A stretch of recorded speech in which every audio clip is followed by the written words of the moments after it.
So the bird dog looks really goofy, but it's one of the best ways to strengthen your core muscles and retrain your back muscles that sling from your back up to your shoulders and help stabilize your back and your neck, really.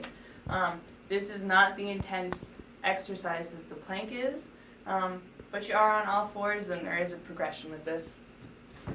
So you want to put your knees about hip width apart. To start out, you're always going to think opposites. So one leg kick back, one arm lift up.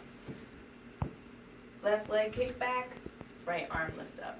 When that gets easy, you're going to do arm and leg at the same time. Now the goal for this exercise is to hold your back completely steady and level. You don't want your hips to be tilting in one direction or the other. It's also important not how high you kick your leg back, but that you can keep your back stable. To make it harder, you're going to add hold times. Just like that. When that gets easier, you're going to add a sweep.